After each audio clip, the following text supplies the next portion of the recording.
జీవాని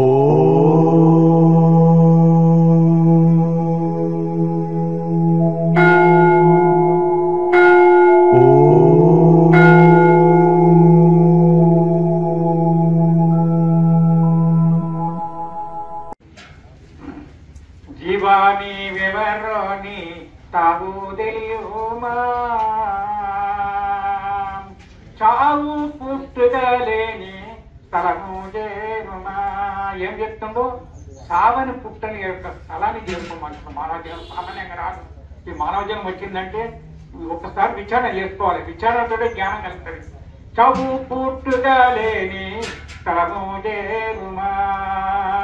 అన్నలెందరూ తమ్ములెందరూ ఎన్నగా తల్లిదండ్రులెందరూ కన్న పాటికయ్యేల జన్మముకున్న ఏ జీవమను జీవానామనని భావించి వినువా.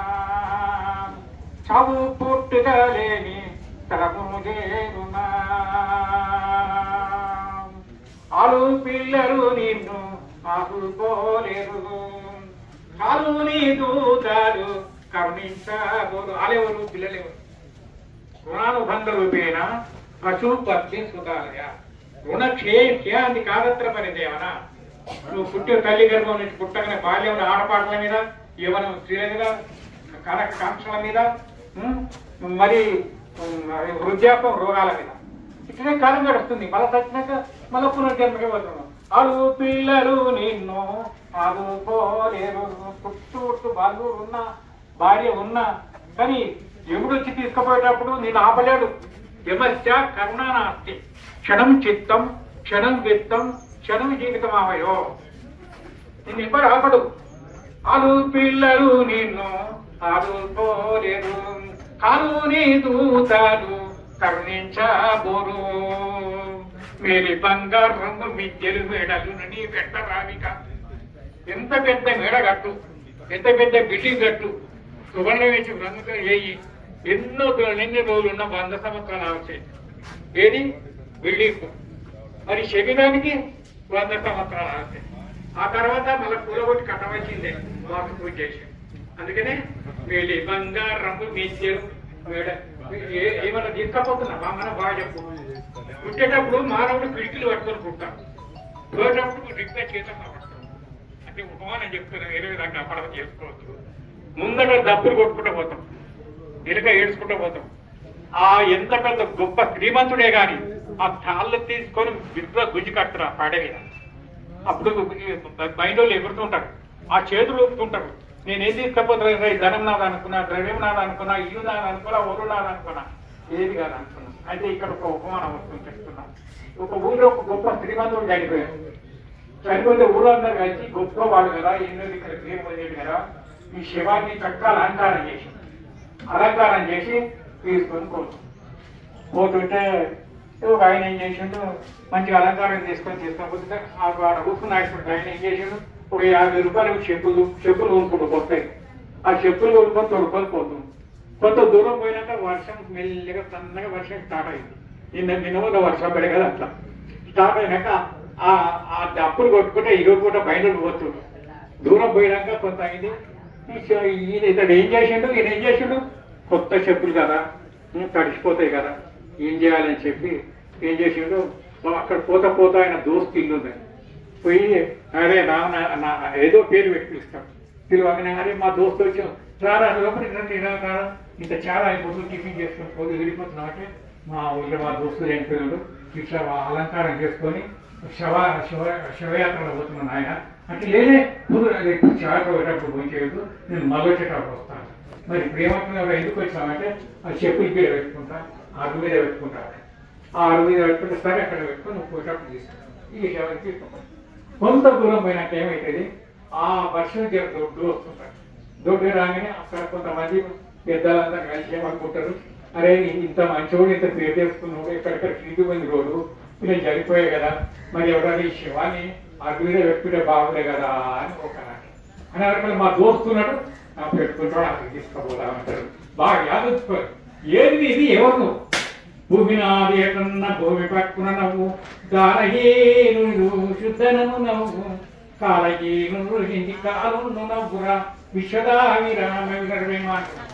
భూమి నాది నాదంటావు, ఏంటి ఇది ఎవరు ఒకటి కొంటారు 2 లక్షలు ఎవరు ఒకటి 4 లక్షలు ఎంత దాకా కొంతకాలం దాకా ఇప్పుడు ఈ కాలం 30 ఏళ్ళకి ఒకటి అవుతుంది అయితే ఇక్కడ ఆపుతుంది అయితే ఏమైంది చెట్లు పెట్టుకున్నాడా ఆ శవాన్ని తీసుకొని వస్తాడు తీసుకుని వచ్చేవారికల్లా ఇంటి ముందర తీసుకొచ్చి మళ్ళీ పోయి దర్వాజా కొడతాడు లోపడుకుంటాడు లోపడుకుంటే వరకు నాయనక రారా దర్వాజా ఏంటి అని అంటే శవాన్ని తీసుకొని మూర్ఖుడా బుద్ధిలాగా చచ్చిపోయిన పిల్లలు తెచ్చి పెట్టావరా ఓ మళ్ళీ వచ్చిన వాళ్ళు మళ్ళా రాకుండా చూసిందా ఇంటుందా ఆ కోడి పిల్లలు చచ్చిపోతే 2 రూపాయలు తీసుకుంటాడు ఎవడ కానీ శవాలు చచ్చిపోయినట్టు వచ్చిపోయినాడు అందుకని తిక్కప మళ్ళీ దిక్కు రాకంటాడు మన గృహం ఒక సత్రము సుమామన్నమందరూ బాటసారునై క్షణగరుణాలు బంధముల సాయమునాతగనాలు బిడ్డలను మనకును సంగగా మరచి మాధవు చేరగ నిత్య భోగేయి కడవిగ నేతు బ్రోచుకు తగ్గిన బ్రోచిన సూరి మిత్ర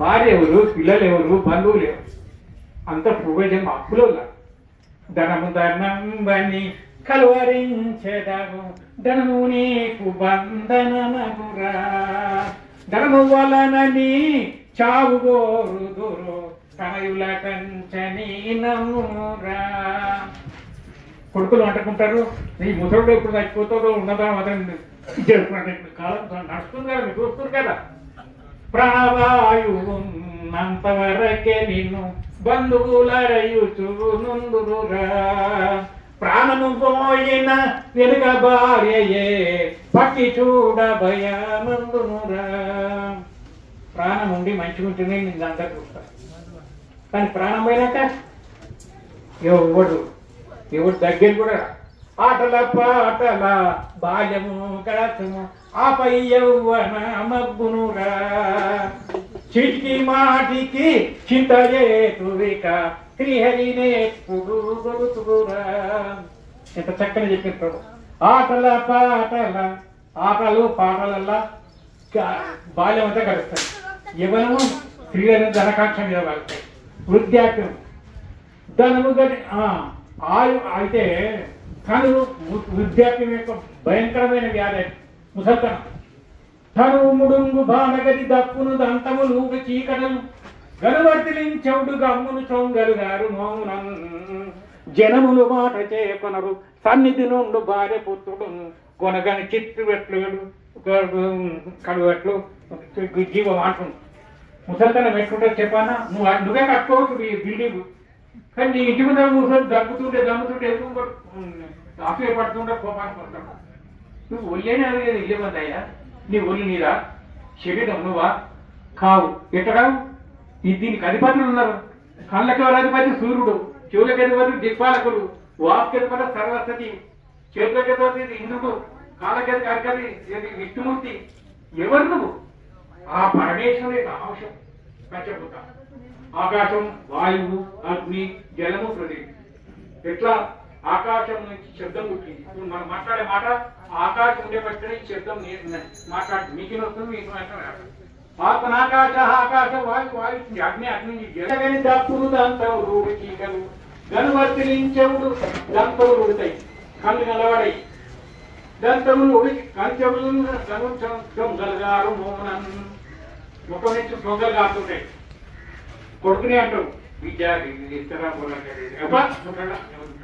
మాట అయినా సొత్తుకుపోతాయి ఇంటరా నేను కట్టా రాదు మీకు సత్యపోయా ఇదే జీవితంలో ఐదు బట్టి వస్తాయి దంతములోనికి కనువర్తించవుడు గమ్మును చొంగలు గారుమౌనం జనమును మాట చేయకొనరు మళ్ళించుకొని తొత్తులు కోరుకుంటున్న మాట ఎవరిస్తాడు కనువర్తించవుడు గమ్మును చొంగలు గౌరవమౌనం గనుగని చెట్టు కట్టవుతుంది అందుకనే వృద్ధాంతం రాకముందే ముసల్తనం రాకముందే కళ్ళు ఉడకముందే కళ్ళు చూపు కనకముందే అయితే ఒక విషయం ఇక్కడ ఏమొచ్చిందట సందర్భం ఒకడు యముతోటి సోపేట్ చేసిండట యువధర్మాలతో అందరితోటి యముతోటి సోపేట్ చేస్తే యువధర్మాలతో సోపేట్ చేస్తే మనకు సాగు దక్కుతుంది కదా అని చెప్పి యముతో సోపేట్ చేసిండు ఆయన యువధర్మరాజు అంటే ఎవరు యవానికి యముడు ధర్మానికి ధర్మస్వరూప ధర్మాలు సోపేట్ చేసి చాలా కాలం ఉన్నాక ఆ యమధర్మ సోపతే గడ ఏమన్నట ఇక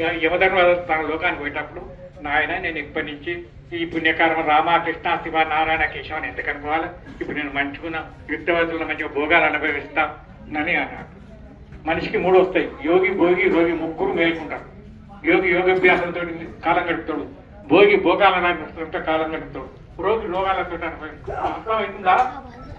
రాత్రి అదే, దినం అదే, 3 రకాల పనులు మానవుడు రోజు అదే, కానీ ఉపయోగించుకుంటా ఉంటాడు. యోగి భోగి రోగి ముగ్గురు మేల్కుంటారు.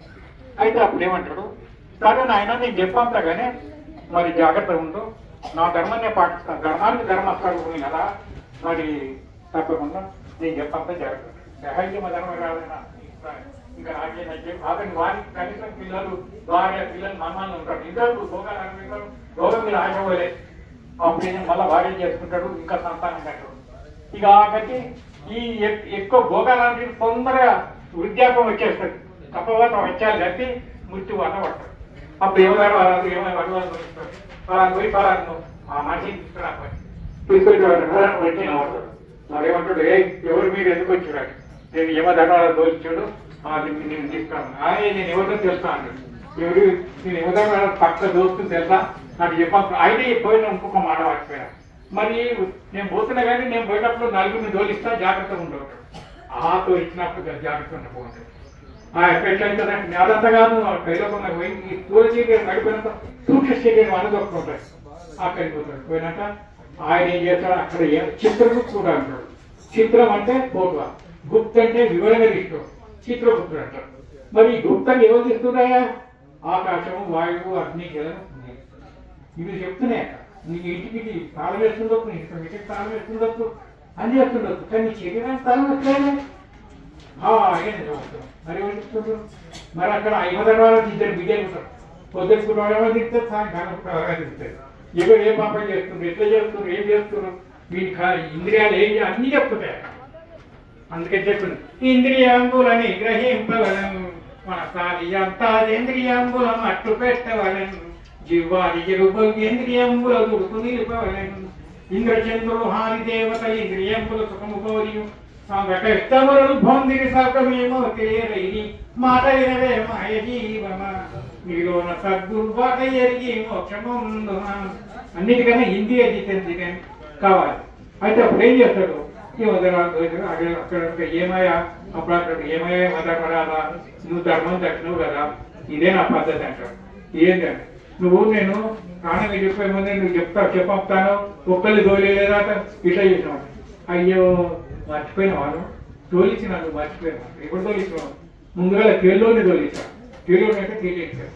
తెలియకపోతే సింబర పట్టుకొని ఒక్కొక్క తెల్లింటికి ఒక్క తెల్లి ఎక్కువ వీటేసుకున్నావు, షోకుని తీసినావు. అప్పుడు జాగ్రత్తగా ఉన్నావు. నిజమే. మరి ఇంకొని ఎవరి దగ్గర ఇచ్చినావు? ఇంకొని దగ్గర కన్నులు తోలించాం, పనులు తోలించాం. పనులు తోలిస్తే ఈ పాత పనులన్నీ వీకెట్టుకున్నావు, కొత్త పనులు కూడా కట్టుకొని తీగినట్టు చేస్తా.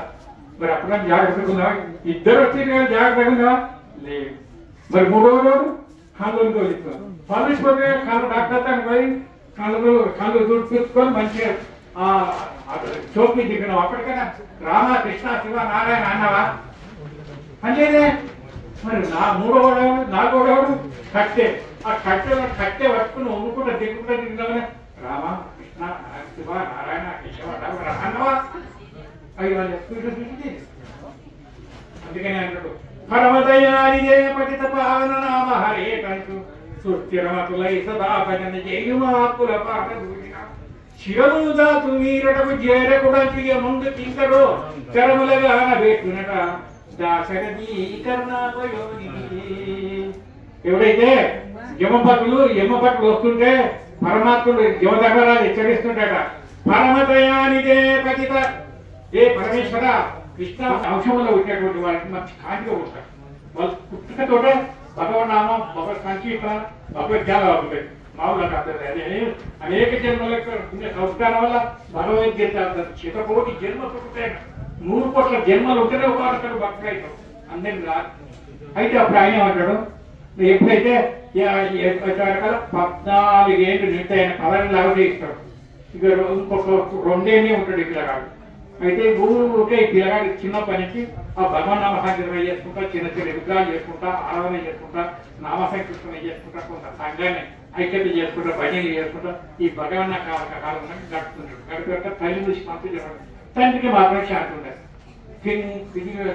టికెట్ చేసుకుంటా ఏంది ఒకసారి భార్య కోపం వస్తుంది. ఏంది మనం లేక ఒక మాట ఉంటే నువ్వు ఎవరు తెలియని ఎందుకు అట్లా అని చెప్పి బెదిరిస్తుంది. కాదే నీకు ఒక విషయము రాష్ట్రంగా దాచిపెట్టినావు. ఏదే దాచిపెట్టినావు భార్యకి చెప్పిన విషయం ఏమంటే నువ్వేం దాచిపెట్టినావు, ఎందుకు నువ్వు ఇట్లా నువ్వు కోరుకుంటున్నావు అంటే కాదు ఇంకొక 2 సంవత్సరాలు అయితే మన బాలుడు ఉండడే వెళ్ళిపోతాడు అట. అప్పుడు అంటారా అసలు అట్లా నాకు ఏంది, ఎందుకంటే పరమేశ్వరుడు ఇచ్చింది గంతే అవుతూ చెప్తుంటూ నీకు చెప్పాలంటే ఇదొక దాస్తున్నాడు. ఆ పరమేశ్వరాన్ని ఈ గుణ కులవడి పెట్టుకున్నాడు. పిల్లగడ స్కూల్కి వెళ్ళి వస్తాడు. కానీ అమ్మ నాయన ఎందుకు పెట్టుకుని ఇట్లా అంటే నాయన విద్య ఇంక 2 సంవత్సరాలు బతు 2 సంవత్సరాల తర్వాత ఉండవు నాయన నువ్వు వెళ్ళిపోతావు అక్కడ. అయ్యో కానీ ఎప్పుడైనా జనం పునర్విజనం పునర్విజయాన్ని జగన్ ఈ సంవత్సరాలే పోతుంది అని చెప్పి ఎప్పుడైనా పుట్టినజీవి తప్పదు పెట్టబెట్టి మానవుడికి 100 సంవత్సరాలు అవ్వదు కదా నాకు తప్పదు ఇప్పుడు అందరూ పరమాత్మ ధ్యానం లేదు నాయన నేను మేము బతకలేమని ఏడుస్తుంటాడు. ఏడుస్తున్నారు అప్పుడు నారాయణ వస్తాం. ఈ యొక్క విషయం ఎందుకంటే ఒక ముఖ్యమైన రహస్యం తెలుసుకోండి.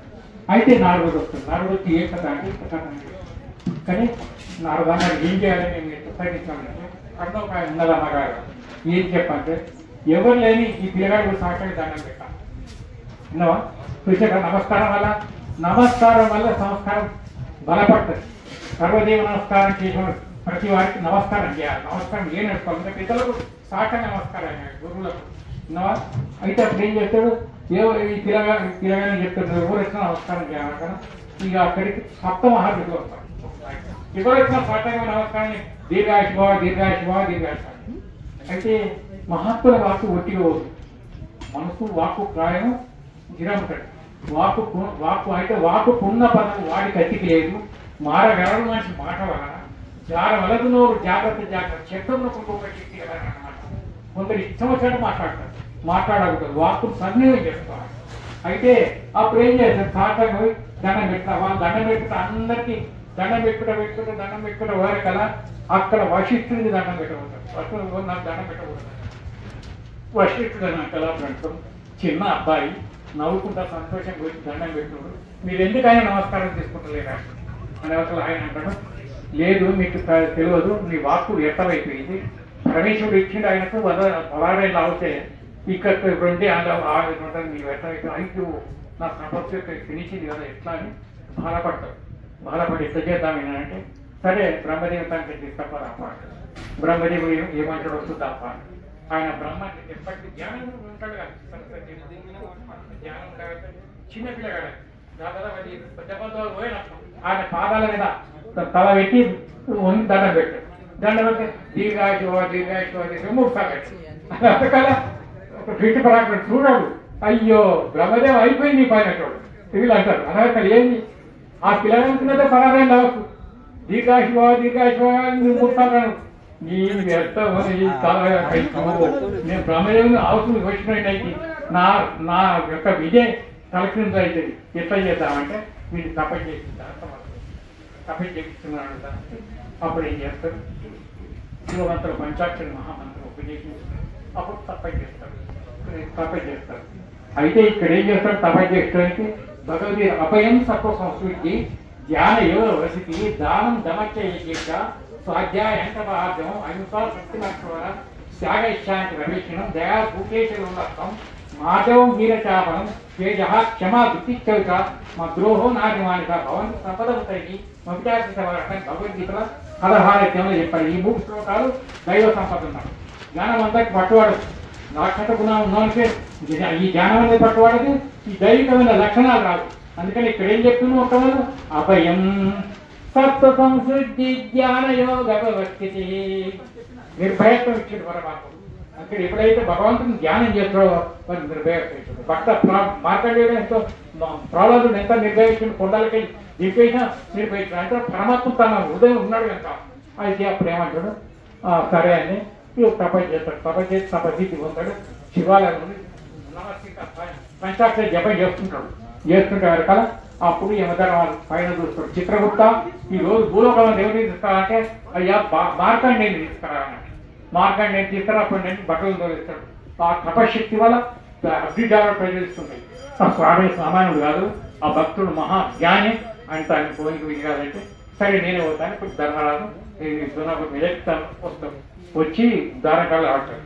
ఇది రే మార్కండేయ నడు, నీ అవసరం జరిగిపోయి వెళ్ళి నడు అంటాడు. అంటే నేను రానంటాడు. నాకు అరవై నీకెంత నిర్భయపడా, నువ్వు నడు అంటాడు. నేను రానంటాడు. అప్పుడు ఏం చేస్తాడు, కళాపాష ధర్మదేవత ఉల్టా పడేస్తాడు. పడేసేవారు ఈయన లేని తప్పు ఏం చేస్తాడంటే చెప్పు కాలు తొడుకొని లోపలికి పోతాడు. మాన్యంలో పోయి ఏం చేస్తాడు, ఆ కాలపాషకి ఇసివేస్తాడు. ధర్మదేవత ధర్మదేవత అప్పుడు ఆయన మెడ పడుతుంది. అది ఎక్కడ కైలాసంలో పడుతుంది. కైలాసంలో పడక కైలాసం మొత్తం ఉంటుంది. అయితే అక్కడ ఏం చేస్తే దేవునికి ఆగ్రహమైన కోపం వస్తుంది. కోపం వచ్చి యమధర్మ కొట్టేస్తాడు. కొట్టి కింద పడుతుంది. అది పోయి అప్పుడు ప్రహ్లాదుని అప్పుడు ఆయన నెత్తి మీద చేయబెట్టి ఆయన నీ భక్తి వేసిన కోరుకోవాలని అంటాడు. మరి కోరుకోమంటే వేరే వరాలు కోరుకోవచ్చు కదా, చూడు ఎంత ఎంత విషయాలను ఆ ఎముని లేకుంటాడు. నేను కోరుకునే వరం అదే అంటాడు. అంటే నాయన నీ ఆవుకి తీసుకొని పోతున్నానికి నువ్వు ఇట్లా అయితే ఈ నిర్భయం ఇస్తావంటే కాదు, ఆయన ధర్మం ఆయన పాటిస్తున్నాడు, నేను ధర్మం నేను పాటించాను కాదు స్వామి. అక్కడ పాటిస్తున్న పుణ్యాత్మలు చేస్తారు, పుణ్యాలు తీసుకొని పాటిస్తాను చేస్తారు. అది కాదు ఆయన పాటి చేస్తారు. అప్పుడు యమధర్మం చేస్తారు.